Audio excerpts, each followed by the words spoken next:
Welcome back to Talk Healing to Me, the podcast where we keep it real, get inspired, and find practical ways to live a healthier, more empowered life.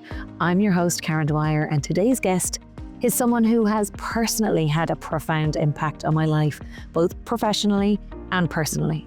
Her name is Ciara Conlon, and she's a productivity powerhouse, a leadership and habit coach, and the author of many books. Really the hit book Rise Before Your Bull, which yes, is just as sharp and effective as the title. Ciara helps people simplify their lives, get unstuck, and finally feel like they're in control of their time, energy, and focus. But for me, the conversation is personal. I first met Ciara at a conference where she was assigned to coach me to present on stage. Let me tell you, I was nervous, overwhelmed, full of self-doubt, and I was bawling my eyes out. I couldn't actually stop crying. I was nervous and then I didn't expect it at all. Now Ciara, she was calm, practical, and laser focused on helping me get out of my own head and into action. With her guidance, I didn't just present, I won. And the moment still stays with me. She's the person I call when I need clarity, honesty, and a plan I can actually stick to. No fluff, no sugarcoating, just practical advice from someone who genuinely cares and sees your potential before you even do. So in today's episode, we're diving into the heart of productivity, and not just the do more or hustle harder kind of way. This is about emotional regulation, resetting your day, and setting those boundaries that stick. So we'll be talking about how to break free from overwhelm, create habits that actually last, and why sometimes the keys to success isn't about doing more, it's less, but doing it better. So if you've ever felt like you're drowning in tasks or chasing perfection or constantly feeling behind, this episode is for you. It's real, it's practical, and it might just shift how you approach your day and your life. So grab a cup of tea, get comfy, and get ready to meet a woman who changed my life and might just change yours. Here's my conversation with the brilliant, straight-talking, and always inspiring Ciara Conlon. The Talk Healing to Me podcast is for informational and educational purposes only and does not constitute medical or professional advice. The views expressed by guests are their own and do not necessarily reflect those of the host or the production team. Always consult your physician or a qualified healthcare provider regarding any questions you have about a medical condition or health objectives. Listening to this podcast does not create a doctor-patient or coach-client relationship. Welcome, Ciara. It is a real pleasure to have you on the Talk Healing to Me podcast. For those of you who may not know yet, could you tell us a little bit about your journey and how you became a productivity, leadership, and habit coach? I can indeed. And it's not because I was an organized person by any means. I came at what I do because I needed to learn it myself. So I come from absolute chaos. I won't turn my camera around because it can follow me being a bit disorganized. I'm naturally a messy person. And what I realized was, like, over the years, being that disorganized, messy person wasn't serving me. I had so many goals. I had so many big ideas. I just had this kind of internal feeling that I would be successful someday. But 20s into my 30s, things weren't changing because everything was too chaotic. My head, my environment, everything. So that's kind of important to say, because often people see, productivity expert, somebody who has written a lot of books, and they have an expectation of who I am, and that's not the reality. Really, I'm just a normal person trying to find the ways and the methods, the easy ways to get things done and live a happy life. Oh, I love that. Thanks for being real. You know, like the whole premise of this podcast is to have people feel normal and not shamed or not judged, because there is, and I actually think it's quite toxic out there in the world, is this kind of like toxic wellness that everybody has to be everything, that you've got to be the perfect partner, the perfect mom, the perfect friend, the perfect daughter, the perfect employee, or the perfect entrepreneur, or whatever it might be, and then have brilliant health and then look great. And it's bloody overwhelming. I'm sorry if that's a curse or that offends anyone. It's exhausting. Like, I'm curious, what is a misconception about productivity or habits that you'd love to clear up right away? I suppose a misconception about productivity is that it is a time management issue, Mm. or that we, don't have our lives organized in a way to get as much as done possible. And really, it comes back to productivity or getting things done is more about emotional regulation. Mm. So that's really, I think, where the biggest misconception. We need to buy another productivity app to get organized, or we need to, do something in the way that our systems are run. And yes, of course, that's all important. Absolutely is important and part of the big picture. But really, if we are drowned by negative emotion, we're not getting anything done. Yeah. And it's a tough one because then it's like, but most of our listeners, well, I'll speak for myself. But most clients at the beginning of our work, or our clients, or even, friends that I speak to, most listeners are likely feeling overwhelmed, like there's too many tasks and too little time and a constant sense of not doing enough. What is the first thing that you'd say to someone in that state? Well, it goes back to what you said there about, we have to be a perfect everything. Goes back to, I suppose, the suffragettes. If we want to bring it back that far. And I praise thee and I thank thee, all of you, for your fight. For I just think of your votes. woman, Mary Poppins. Your woman that marches in Yeah. Mary Poppins. I just think of her when I think of them. But they fought really hard to give us a vote, to get our voices heard, to be part of the bigger picture. But I think it's like anything in politics and history, it's the pendulum swings too far in order to get it to balance or to equilibrium. And that's what happened, I think, to women, is that we wanted it all and we got it all. But we didn't really realize what that meant. Now, this is just, this is one part of the piece when we're talking about women. Obviously, there's the men on the other side. They are also meant to be perfect, the perfect masculine, and to get out and do everything and to exercise. So there's a lot of pressure from both sides of who we're meant to be, who we're supposed to be. And that's really this conception of what the world is. So first of all, we have to break that down in terms of restarting from where we are and understanding that it is about not looking outwards at everybody else. It's about looking inwards and saying, what works for me? Yeah. When you talk about the suffragettes and it maybe swung a little bit the other way, are you talking about like that the expectation now on women is to, work and be a parent, if we have kids, whether it's animals or whether it's kids or whatever. But is it that, okay, we're now working, we now nearly have the same role that a man would have had years and years ago, and then still expected to take on that emotional load or the house or whatever else it might be. So there's that extra pressure there to do everything. Like if I think back to my grandmother, or maybe my grandmother's grandmother, the women were at home and the man was at work. And the bigger thing is people could afford to have a home, possibly have a holiday, live a life on one salary that wasn't, a 6-figure salary, and they could afford it. I mean, I still that's don't not have a possible. mortgage. There's no way it's possible. People can barely afford to get a house with 2 working people in the one home. So is that what you mean when that's the expectation? There's inflation, there's Absolutely. everything that's going on. And it also cuts the other way, that the only job a man had was to go out and work and bring home the money. And now men are also expected to, be good fathers, to go to the football match, to, be there emotionally for their partner. So life has just become high pressure for everybody. It's this perfect ideal. So we need to get away from that comparison, first of all, and look, as I said, back inwards to say, what is it that I personally want from my life? And what are the steps for me to get there? Yeah. Yeah. Okay. So look, I suppose overwhelm comes with a lot of those feelings, like you mentioned, of guilt and self-criticism.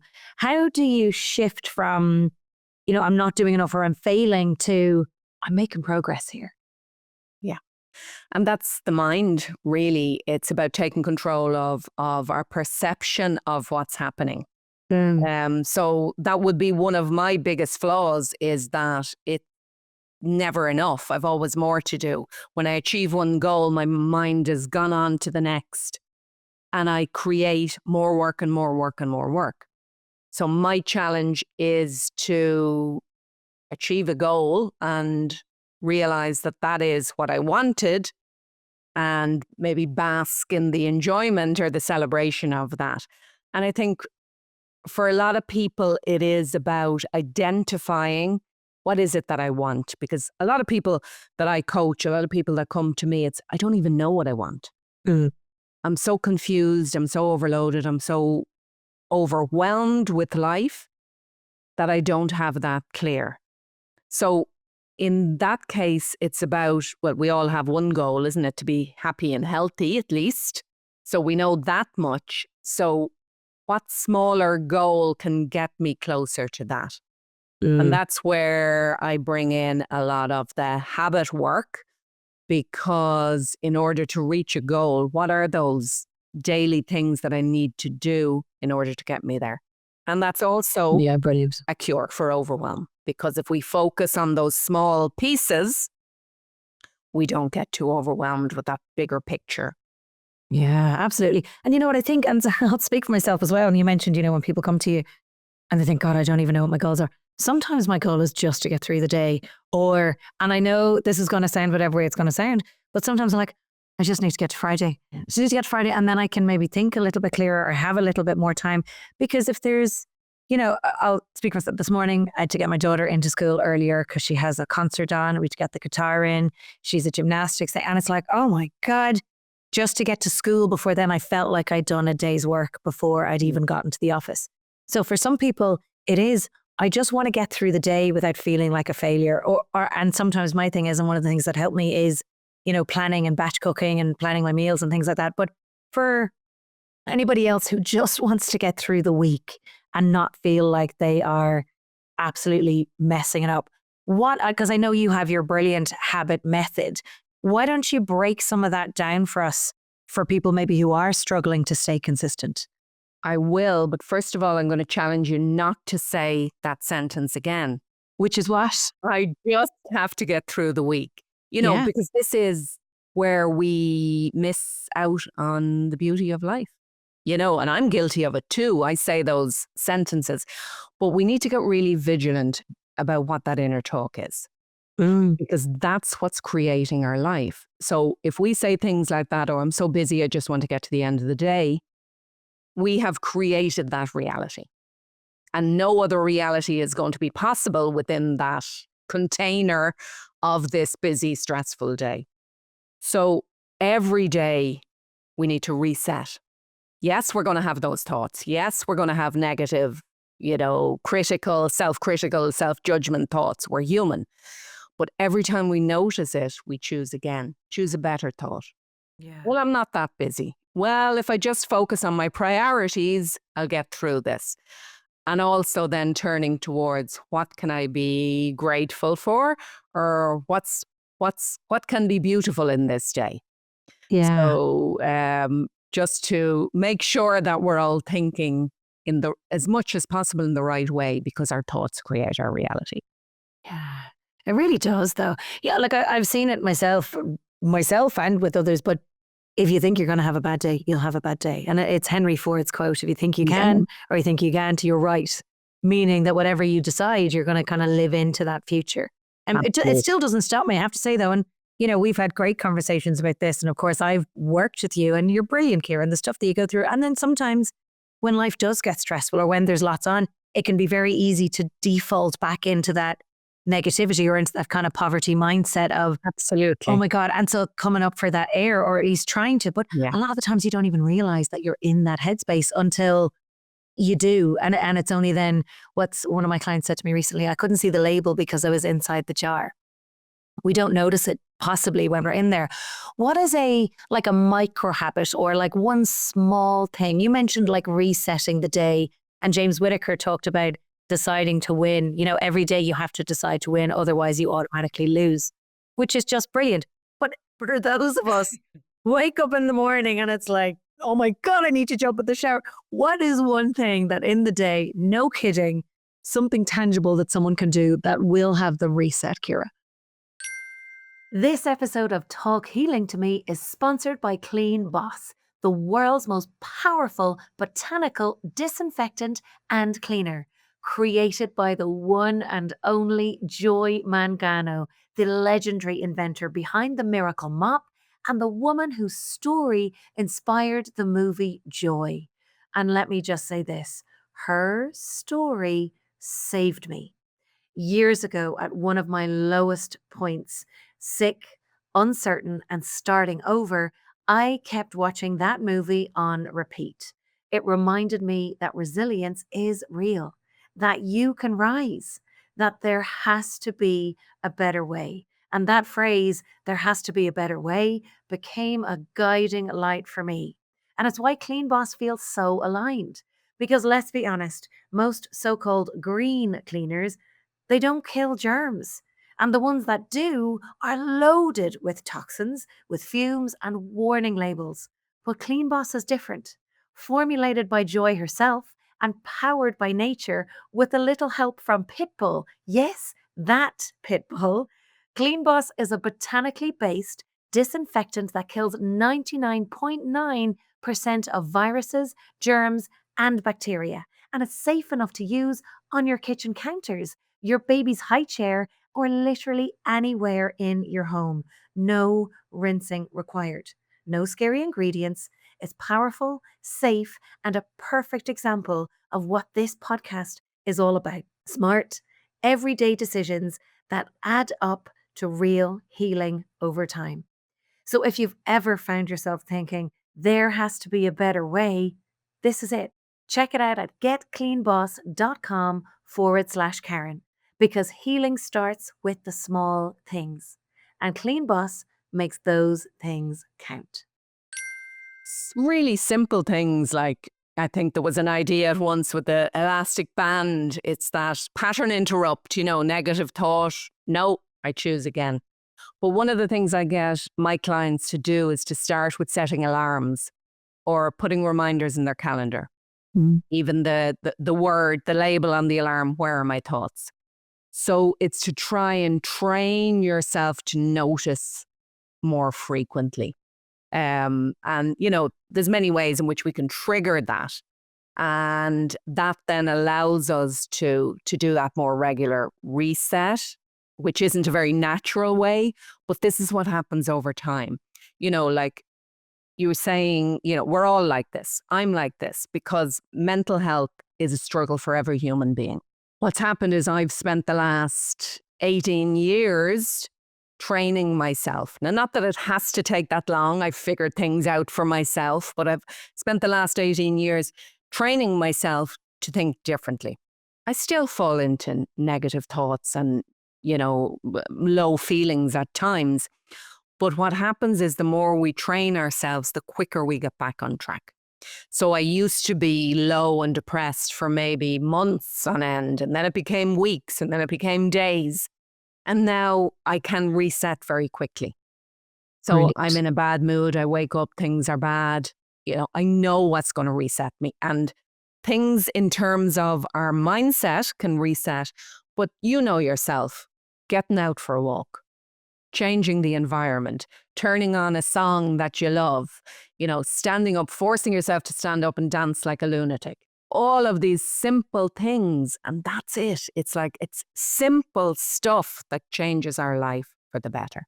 And I will get into the habit method in a minute, but explain that. But yeah, no, and that's what's really important for everybody to know is that we're all the same. We're all the same. And one thing that you talk a lot about, Karen, is the forgiveness piece. The quicker we can forgive ourselves for having the negative thought, for falling back into that old pattern, for being triggered by somebody, and reacting or shouting at your kid or something, forgive yourself and move on. You're human. Yeah, I love that. It is such an important piece. We talked about that, the toxic positivity or the toxic wellness industry. And that feeling of not doing enough, it's loud, it's really, and social media, oh my God. I saw a social media post, I sent it to a couple of friends last week going, is this a satire? Is this a joke? Because there was a mom, and more power to her, I'm absolutely not shaming her, but it was a video of this woman and she, like the perfect Instagram kitchen and everything was clean and in like glass jars. I mean, and her opening was, my kids asked for some freshly made cornflakes and who am I to say no? I was like, huh? And then she proceeded to get, well, I don't know if it was chickpeas or something anyway, and then grinds them down. And then did I send it to you as well? No, she actually made cornflakes. She made cornflakes from scratch, Ciara, with flipping chickpeas or some stuff, and then cut them up and then put them in a jar. Like, who does that? Also, well, yeah. Not clearly you or not me. but as we say, we shouldn't be shaming anybody because some people get joy from that. And really, that's what we need to follow. They do. Yeah. But not when you're this trying is to my do everything else at the same time. I'm sitting there probably in the kitchen at the time. I might be taking out a roast chicken and I think I am the God's gift to my kids because I'm cooking a roast chicken midweek. Well done, And then boy. I see, thank you very much. And then I see these. Are you having I genuinely can't make it if it's a joke or not. And then the feeling that I'm left with is, am I a terrible mother? Because like my daughter may as well be a McDonald's chicken nugget. She eats so much of them. And there's me running a health and wellness program. And of course I eat well, but I also have my times where I don't live a perfect lifestyle, nor do I ever claim to. I'm very normal. I'm very lazy. I will plan and I will organize myself, but I will always try and find the quickest route. But to get back to the point is when I see these things on social media of people doing things like that, I then question, where am I going wrong? What am I not doing that I can't live up to this? Maybe I shouldn't be letting my kids eat McDonald's. I shouldn't be letting my kids, and I have all of this guilt and shame. So that's on me, right? Nobody's forcing me to feel like that. And I'm looking at this. I'm the one that's engaging in social media. But so that forgiveness piece, to come all the way back, you are so right. It is important to give ourselves the opportunity to show up perfectly imperfect and not beat ourselves up. One of the things that we do every single Friday with our clients in our Friday wind-up call is we celebrate our win of the week and we celebrate our fail of the week so that we can become friends with failure. Absolutely. Because when we're friends with failure, then we don't have to try and have this perfection, making our own homemade corn. There are companies who have failure parties because failure encourages innovation. So yeah, absolutely. We need to recognize and learn from our mistakes as quickly as possible. But the celebration thing is so important, and even celebrate for some people feels a little bit too big, or, even win. I will do that with my clients. What's your win this week? And even that word can be a little bit grand for some people. So, one of the things I have in my planner, my Life Flow planner, is what went well this week. So it's a little bit understated that we can celebrate what went well. I drank plenty of water this week, or I managed to go for 3 walks. Anything, or I completed a task. So everything we can acknowledge has been done because we forget it too quickly. And then we focus on what we're not doing right. As you said, feeding your kids chicken nuggets. No, not trying to shame you there, but... listen. Yeah. So definitely, focusing on all the good stuff as much as possible. Yeah, I think it's a brilliant point. And by the way, Ciara's planner is absolutely amazing. And we'll talk a little bit how people can find them at the end. But one of the things I find definitely with my clients and even my friends, it's very often that we don't give our time to reflect. Because again, we go back to the default of I'm not doing enough. I should have done more. And one of the things that I find with my clients as we go through every single week, when they look back at what did go well, they're like, I'm not so bad after all. But like you say, it's retraining the brain to not go to that default place all the time. It does take a little bit of time. Like if I was to ask you, say, speaking of time, and if someone is like, I'm too busy, I don't have time, I'm doing everything else. If you were to ask someone to take 15 minutes a week, just 15 minutes, what would be the one thing that you tell them to do? So part of what I do with my clients as well is a top and tail of the week. So we start the week with some focus time and finish the week with a weekly review. So the weekly review, there's a couple of elements to it. And that is get everything out of your head. So the mind download, so that you can then start to make decisions about what you need to do. And then there is, looking back at the week, looking forward. But I think it's that piece of taking everything out of your head, because we live in a world of data overload, information overload. There's stuff coming at us from all angles. Even when we're watching the TV, there's messages coming up on the bottom of the screen. So we need to give ourselves that time to free up the brain, because our brain is such an amazing thing that we can think strategically, think creatively, we can problem solve. But if we're carrying around our to-do list and all of the crap that we want to do or may do in the future, we're not giving the brain the capacity or the space to be at its best. So that's definitely a ritual that I would encourage all of my clients to do weekly. Super. I love that. You mentioned time and being pulled in different directions. How would you suggest, or maybe you can talk to us about a time where you've had to deal with it, like setting boundaries and saying no to things, right? So I'll speak for myself and definitely in the past. Well, I reckon a lot of people listening, and you can tell me if I'm wrong or not, by the way, might feel pulled to say yes to things that they maybe don't want to, or they maybe know that it doesn't necessarily serve them, but they find it really hard to say no. Yeah. What would you say to that, or how would you deal with that? So there's two pieces to that. The one is back to emotional regulation in a way, and that's the cause of a people pleaser, the person who is trying to get recognition, validation. So they'll always say yes. So that's a deeper issue that needs to be tackled also. I reckon a lot of our listeners have PhDs in that. I might hold up my hand a little bit to that as well. Yeah. On the other side, it's a systematic, let's say, or a structural approach to how we manage our time. So one of the best things anyone can do for their time management is to plan their day in their calendar. So make a decision on what task I'm doing now, next, tomorrow. Because what that does is it allows us to see our capacity. It takes a to-do list and makes it tangible and real. To-do lists create overwhelm. Now, they're better than doing nothing, but they create overwhelm, both from the perspective of they are all different types of tasks, 5-minute task, maybe a project that you have to complete, but also in the element, most to-do lists are in our peripheral vision. So that's actually having a disturbing effect on our subconscious. Now, taking that to-do list and actually planning time for the tasks, what that does is we see our capacity, but it also creates this amazing boundary. We now have identified our priorities.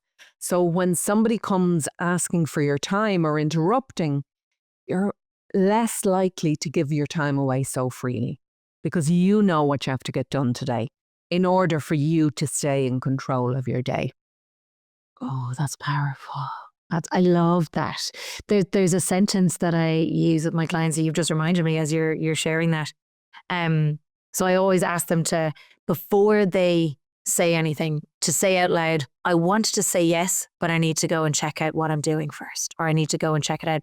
But also to internally ask the question, if I'm saying yes to this, what am I saying no to? Because a lot of the time it's saying yes to the other person's need, which, you know, and I'll say it's a female thing, maybe more so than a male, and that might be a little bit sexist of me. So apologies if that offends anyone. But I do find the people pleasing tends to be more female. And I'll hold my hand up that I'm not, this isn't, you know, me pointing fingers at anybody. But like if someone asks me to do something, I want to help. I want to say yes, because especially if you've been in a position where you have felt overwhelmed or you felt like you needed help and maybe you didn't get it. When you see somebody else in need, you automatically want to help them so that they don't feel like that. Like my heart sometimes, I would do anything to try and help someone. Yeah. But a lot of the time it really doesn't serve us. No. It really doesn't. And if we are saying yes to somebody else, it can really have an impact over here. And then there's the guilt, and then there's the beating yourself up. But it can be hard, and it's a real muscle to learn in saying no. And there's one other sentence that I give to my clients, and it's really simple. It doesn't work for me. Thanks for asking. Yeah. It doesn't work for me. And that can be, you know, it can be changed in different situations.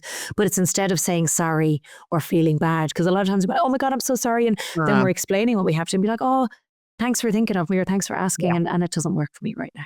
So one of the things that can help in that scenario is also using that in your reflection. So when you're doing your weekly wind up, it's, I said yes to something I know I shouldn't have. So why did I do that? So it's kind of allowing yourself to process and reflect so that you don't make that same mistake. Because often we do it and we don't really understand it. Yes, I'm too kind. I'm an empathetic person. But if we can get to the root of the why, whether it's guilt, whether it's that feeling of, you know, I should be able to do everything, back to what we were talking about at the beginning, being a woman and or being somebody nowadays who is expected to do so much. So that allows us to kind of uncover and stop falling into that pattern, because focus is as much about saying no as it is yes. Because if we have all of these tasks we want to complete, we have to make a decision on what's realistic. And you're not going to reach your own goals and achieve your priorities if you're giving your time away to everybody else. So you have to put yourself first, especially in when it comes to health, our own physical wellness. We really have to prioritize that above anything else, because you know yourself, when we start to give that away, give ourselves away, that is not a sustainable situation. Yeah, it's not. And it, you know, when you've gone through a lifetime of those habit patterns, you know, breaking them, my goodness, it really does take something. And a lot of the time, and I'll speak for myself with this, a lot of the time, it is easier to go and help other people with their stuff and busy ourselves rather than do our own stuff. And I'll tell you what was going on in my head. Yeah. Okay, if I work on my stuff, what if I fail? What if it doesn't go to plan? What if, you know, I make a fool of myself? Or what if, here's the other thing. What if I go and spend all this money and it doesn't work? I'm better off not spending. Oh, sure, I'll just spend it on a holiday for the kids instead. And so we give up that kind of hope. And it's almost that invisible settling down for less than what it is that we want, for fear of it not working out, rather than stepping into that uncertainty. It's actually a much more comfortable place to stay in the pain, because it's what we know, right? Absolutely. And, you know, it's interesting you say what you're speaking about there in terms of anticipation. Goals, or reaching our goals, has a lot to do with negative anticipation and positive anticipation. So on the negative side, if we're negatively anticipating what could go wrong, like you're speaking about, it's that fear that prevents us from moving forward. But on the positive side, actually positively anticipating a goal releases dopamine, which of course is our motivation molecule, which pushes us, helps us, encourages into action. So if we can shift our thinking away from the fear and into that more positive state, we can focus on a goal long enough and keep that vision of success, then we are encouraged more to move towards it and not fear it going wrong. I love that. I love that. Yeah, that it sounds simple, doesn't it? But I think catching it or learning to have that awareness and catch it in real time. Like, Ciara, let's be really open. It like if you're having a day where it's not going to plan, right? Say your day is going to pot. How do you reset and get back on track? Ready to turn inspiration into transformation? Join the Inner Circle Book Club, where we explore life-changing books that spark energy, confidence, and joy. Each month we read, reflect, and challenge ourselves with exclusive coaching, powerful insights, and engaging discussions. It's more than just reading, it's about real change. Join us with the link in the show notes and get ready to start your next chapter today. I look forward to seeing you on the other side. Let's grow together. I think it can be useful to, do what I mentioned, a mind download, because that kind of clears the mind a little bit so that you can then decide what's next. And then it is about what is the number one thing that's going to have the biggest impact. Yeah. So And when you say a mind download, Ciara, is that like just writing down everything that's in your head? So whether, pay the motor tax, do the shop, whatever, to get it all downloaded out of your head, out of your brain, everything that's jumping around in there. Exactly, because it's really brilliant. difficult to organize it when it's in your head. When it's on paper, you can see what's what and what actually really needs to get done. Because a lot of our overwhelm comes from things that actually we don't have to do today or tomorrow, or it's just something that maybe I would like to get done in the next 2 weeks or, whenever. So yeah, getting it out helps us then to make that decision. With a lot of the people that I work with, it's about, okay, what is that task that's high impact? Focus on those high impact tasks, high priority as much as possible. Because what a lot of people tend to do is we want to clear all of the stuff, all of that, all of the emails. That can create overwhelm. But if we shift our thinking into a lot of that stuff is low priority. A lot of that stuff will get done. And if it doesn't, it's not going to affect me that much.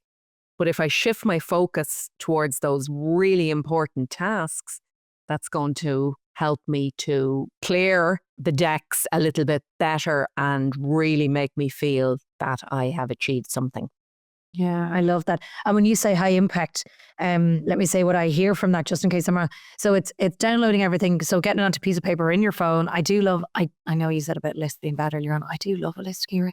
I love, so say if it's Christmas, right? Say it's Christmas time. I like putting the things into my list and putting the little checkbox beside. I love checking off the box. There's a little dopamine hit for me. Yeah.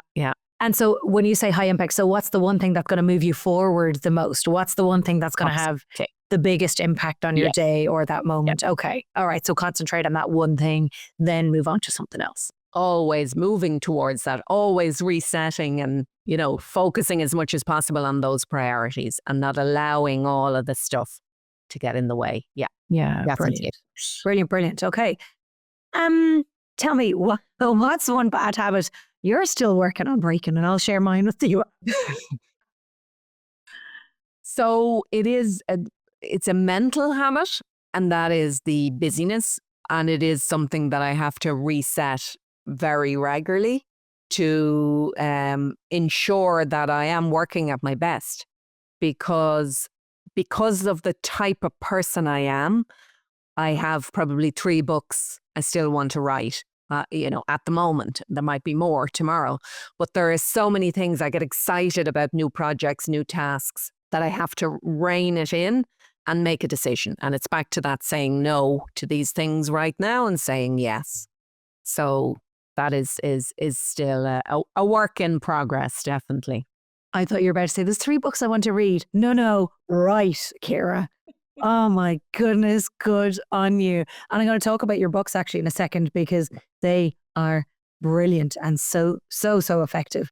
I'm going to ask you one last question before we move on to our quick fire round. So In terms of the doing it all and the just start, even when they're afraid it won't be Yeah. perfect.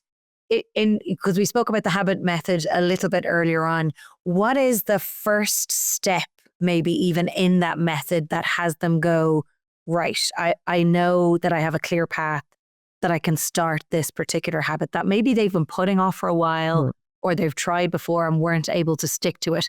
What is part of that they can feel a little bit of confidence and self-trust again? So just before I go into that, I think it's important, because I don't think I've said it in terms of, change isn't as difficult as we make it out to be. We all actually already know what we need to be doing. And it is the consistency of doing it that's going to get us our goals. So with the habit method, the first step is desire, because if we want to change, we need to desire it. If we want to change our neurology, if we want to create new habits of thinking or of being, it is when we focus our attention on something. So the desire needs to be there as well for the neuroplasticity to start to happen, let's say. So just desire, but then it's about making a decision, because we all have 100 things we want to do. So it's the decision, definitive decision, not I'll try. Yes, I am doing this.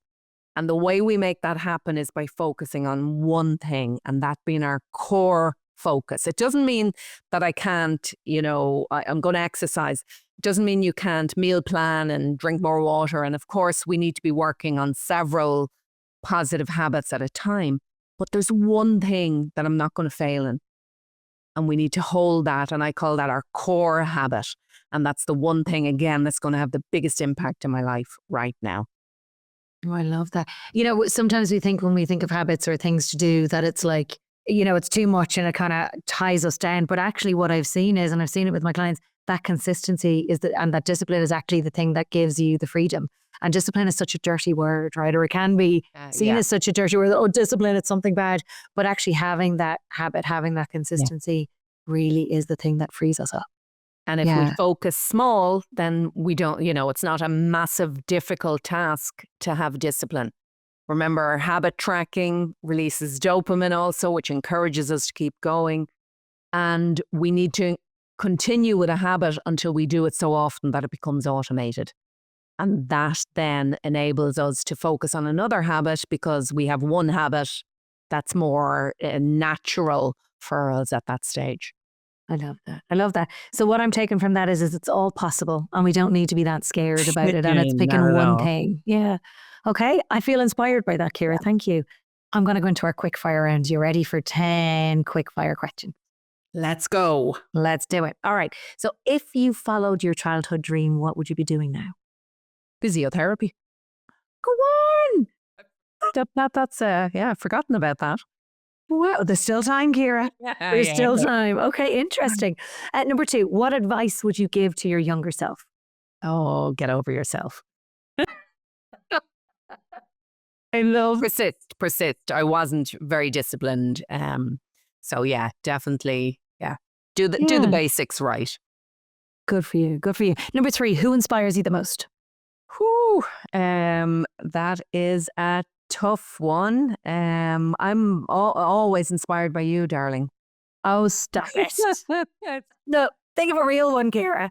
Real person. Sorry about this. No, it's okay. Take your time. Inspires me the most. I'm stumped, because there are so many people. I'm actually, do you know what? I'm taking a little bit of joy in seeing you stumped, because it's very, very rare, if ever, that I have seen you stumped. Do you know that? But it's interesting though, isn't it? Like when we think about that, and Ciara, maybe it's yourself. Like, what I had a proper giggle at when we were talking about, when you said, "Oh, the things I want to do," or there's books, and it wasn't read. I was like, "Oh yeah, God, I used to have a couple of books at a time, but no, books I want to write." Maybe it's yourself that inspires you most. There are many people I admire, but the word inspire is interesting, that I can't, quite think of anyone that inspires me. We'll come back to it at the end, maybe. Maybe. All right. So was there a particularly dark day that turned into a positive, and what was the lesson? Yeah. I suffered from mild depression, I think, since my teenage years, most of my life. And it became kind of something that was very normal for me. And then I had 3 kids, so probably postnatal depression added on to that. And I remember a really dark day where I had my 2 youngest and my older child, who would have been about 10 at the time, saying, "Are you okay, Mum?" And I said, "I just need to get the boys dressed and out of the house." And he said, "It's not because you have to, Mum. It's because you want to." And it really was a moment, a catalyst for a lot of things that happened after that. Because again, I realized that attitude was everything. I was a victim in my life. And it did spark a lot of change for me. Wow, wow. I've met your eldest son. He's such a gorgeous human. Like he's almost otherworldly, like so Wow. intuitive and so tuned in. He's a gorgeous, gorgeous human. Mm. Number 5, what does your ideal day consist of? Sunshine, for a start. Blue skies, water, hanging out with my boys, and a little time for myself to write, probably. Yeah. Lovely. So, yeah, that's coming up soon. Good for you. Good for you. I'm already waiting to read the next book. Number 6, if you had a roast dinner, so say like a Christmas dinner, do you eat your favorite thing first, your favorite thing last, or a little bit of everything together? A little bit of everything together, definitely. Yes, same answer as me. Here's a little behind the scenes. Ciara and I were in Lisbon together recently, and we were having a conversation afterwards with somebody from Enterprise Ireland, Alberto, and I asked this question because I asked this question to everyone because I find the answers fascinating. And I asked him this question, and he's Spanish, but his wife is Irish, and he said, "Oh my God, you do the pyramids with your food as well? Was it pyramids? Was it towers? The towers?" And we were like, "What's towers? Do you put a bit of everything on the fork?" Oh, you're like children, which I thought was really interesting. And he explained how in Spain that it's one dish at a time, that it's not a bit of everything. And he thought we were psychopaths for putting a little bit of everything on the fork. We love our towers. We love our towers. And on that note, just a total nod to you, Ciara. And, you got a phone call from me a week before. So we were up for an award in Lisbon and I had to pitch for it. And I'll talk about this a little. Actually, no, now is the perfect time.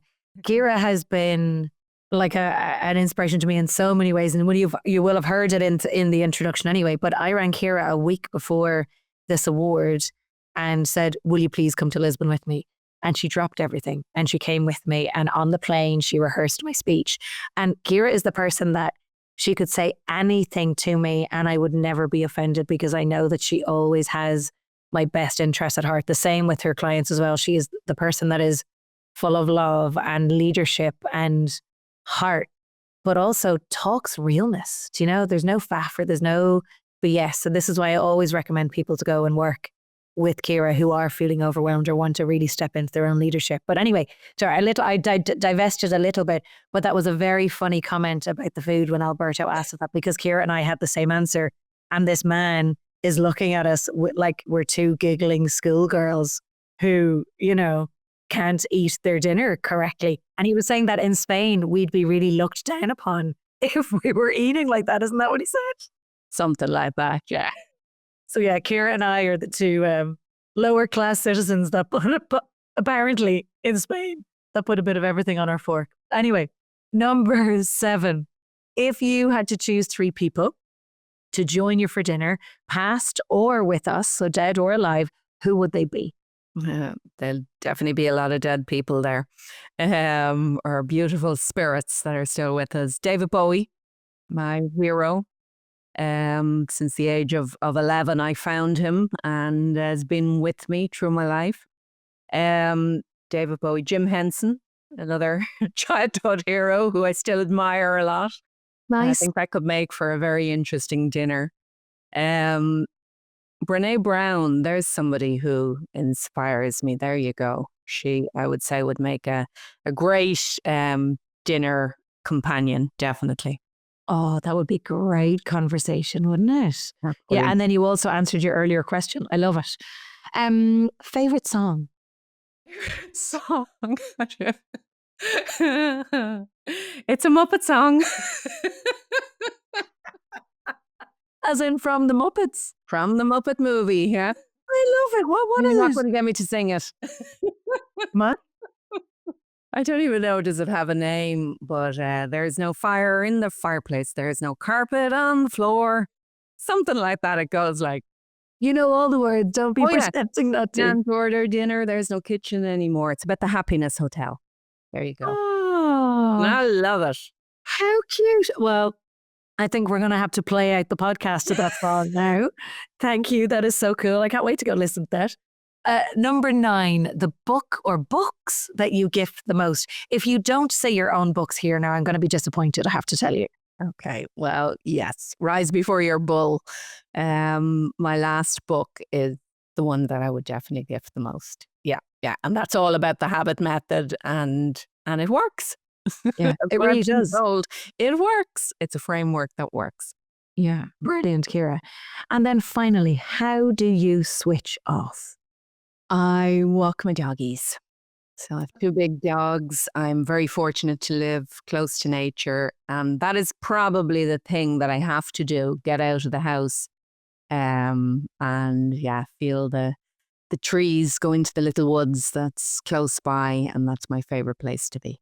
Oh, beautiful. You're like Little Red Riding Hood. I love it. So tell me, Ciara, where can people find you, connect with you and learn more about your courses or coaching, speaking, books and everything in between? Yeah, ciaraconlon.com. It's all linked to from there. Brilliant. And we'll have it in the show notes as well. Ciara, thank you so much for being here. It has been such a rich and insightful conversation. And for our listeners, if you found this helpful, please share it with a friend or subscribe and let us know your biggest takeaway. You can find us on Instagram and everything in the show notes. And until next time, keep talking healing to yourself with compassion and love, and we will see you next time. Thank you. Thanks, Ciara. Thank you to our sponsors of this episode. You can visit getcleanboss.com/Karen. And also a thank you to our video and podcast producer and editor, Aoife McNamara at Imagine Media. Thank you. Thanks for tuning in to Talk Healing to Me podcast. Sometimes the right piece of info can totally change someone's health journey. So if today's episode resonated with you, please pass it along to someone who might find it useful. And hey, if you enjoyed it, don't forget to like, subscribe, and perhaps even leave a review. It helps more people find us, and I'd love to hear what you think. See you next time, and until then, keep healing, keep growing, and keep listening.